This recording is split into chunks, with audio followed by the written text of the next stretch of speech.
साथीहरु वेलकम अनि नमस्ते।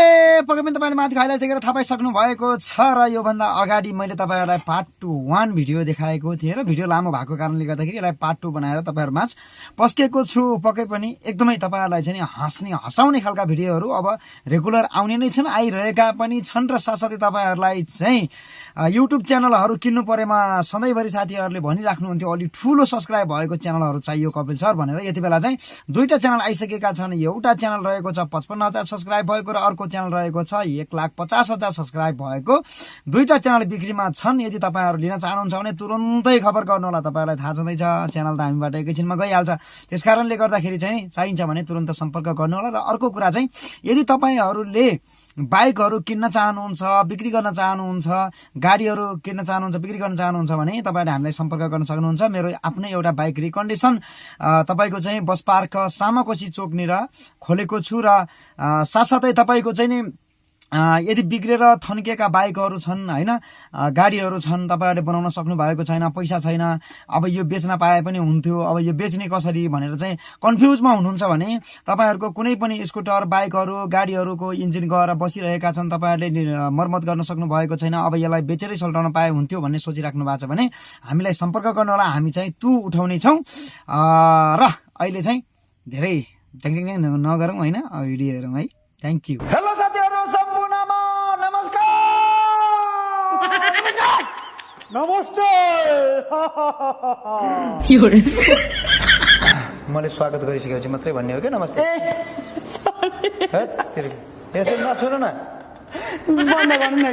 कहाँ बन्द गर्न मिल्छ? अब खुलेपछि बन्द गर्न मिल्दैन, त्यसरी हुँदैन नि।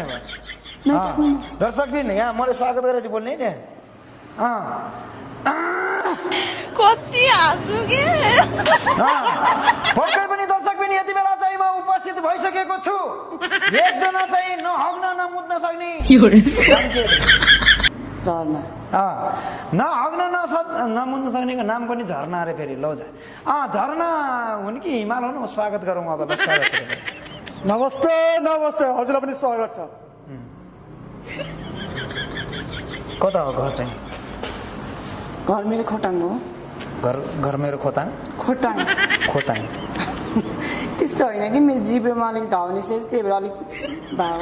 ए जिब्रोमा घाउ निस्केछ त्यही भएर भाव। ए के छ जिन्दगी? जिन्दगी यस्तै चलिरहेछ। आखिर को हो त? जिन्दगी कहिले दुःख कहिले सुख यस्तै। तिमी चाहिँ को हो भने कि मैले? म चाहिँ केटी मान्छे हो, म झरना हो। झरना हो? हजुर। ए हिमाल पहाडबाटको त्यो सन्तानबाट निस्किया झरना हो कि जहाँबाट निस्के पनि अब झर्नै हो। झर्नै हो नि एकदम। त्यही त, जहाँबाट निस्किया पनि झर्नै हो एकदम। तर कहाँ झर्ने हो त? यत्रो के भन्छ, यत्रो के भन्छ यसो छ के तिम्रो खासमा छ नि उद्देश्य के हो? क्या उद्देश्य?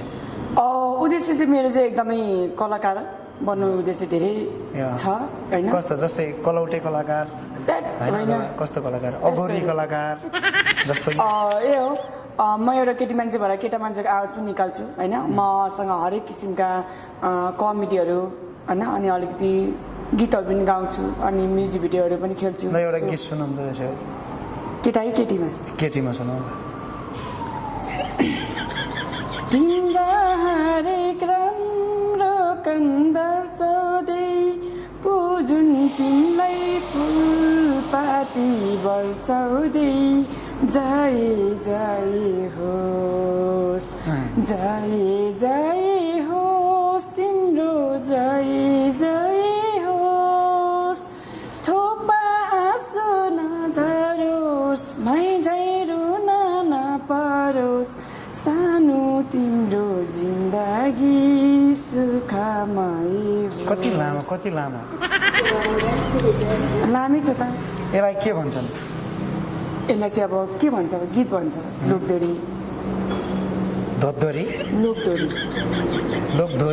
लोकदोरी लाइट दोरीमा अब गाउने, यसलाई त्यो भन्छन्। हजुर। यसलाई त्यस्तो भन्छन्, यसको नाम त्यो हो। हजुर है। म त अब खासै थाहा पनि छैन, हजुरलाई थाहा होला। त्यो आवाज कस्तो क्या?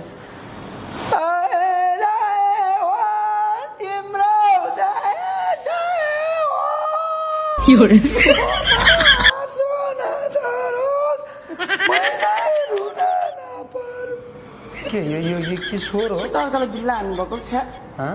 कस्तो रिस उठ्ने छि होइन यो पनि कोही स्वर हो त भन न स्वर हो यो कोही कसले सुन्ने यो गीत? यस्तो राम्रो स्वर छ है अघि एउटा चाहिँ योभन्दा अगाडि चाहिँ मेरो एउटा कमेडी सुटिङ थियो मेरो केटी मान्छे भएर केटा मान्छेको आवाज निकाल चाहिँ मेरो एकदमै स्वर चाहिँ एकदमै अलिक भाँसिएको पनि थियो होइन त्यो भएको कारण चाहिँ